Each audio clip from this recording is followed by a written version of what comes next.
class act, Proisir. Whitehack's come from last for the Wizard it was. Whitehack wins the Sistema Railway. Ritual stud with their star sire in Proisir.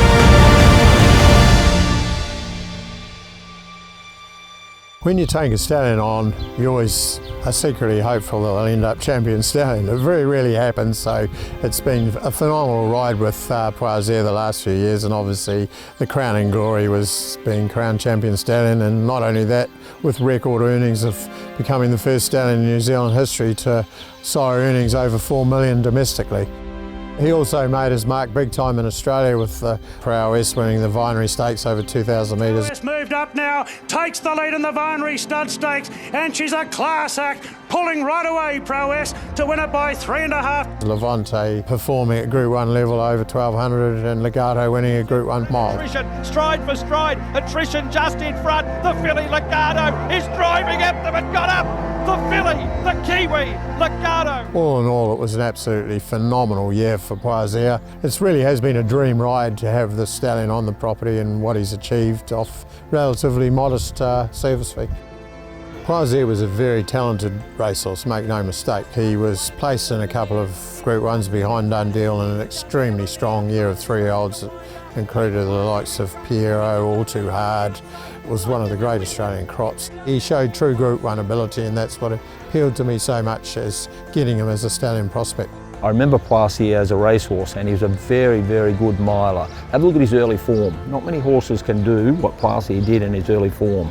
I think what he's doing at stud is always what he was going to do. I think he's the most exciting prospect this country has had in stallions for quite a while. He's very balanced, and I think that's what you see in a lot of his stock, is that beautiful balance and the way they move. They very much move like him. Yeah, he could be a super sire, there's no doubt about that. We bought Proisir at the Yearling Sales for $230,000. She was supremely athletic. She'd come off a turn and her first stride would just be wow. She was filly that every time we saw her she just grew on us. Great physical specimen and looked to have a good attitude, good action, and thankfully it's all proven correct. What appeals to me about Proisir is they're just genuine racehorses. Yonst was one of the first ones that come into our stable, just showed a lot of ability. She was near unbeaten, went all the way through and raced in a Group 1. We were very keen to get hold of as many as we could last year because the stallion's just going from strength to strength. Proisir's by Proisir, the champion sprinter that really became an international celebrity with his performances at Royal Ascot. He's out of Prophet's Jewel, who's an Encosta lager mare, and of course his second dam is by Centane, who again has been a champion sire, and he traces back to Bridesmaid. That's the great Tapero family who was classed as the 8 carat of her day, such a fantastic broodmare. So all those elements have combined to make him a beautifully bred horse and very effective with New Zealand bloodlines.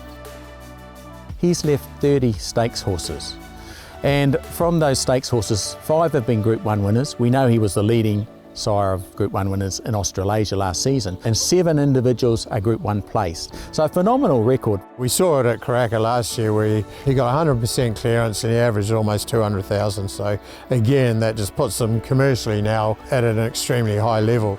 The good Proisirs, they seem to be very consistent horses that try really hard, and they also have a great turn of foot. So, you know, those 3 attributes for any stallion's progeny are a great thing. He's going to, obviously throw horses that can perform at the highest level and compete against the best, and you can't ask for much more than that.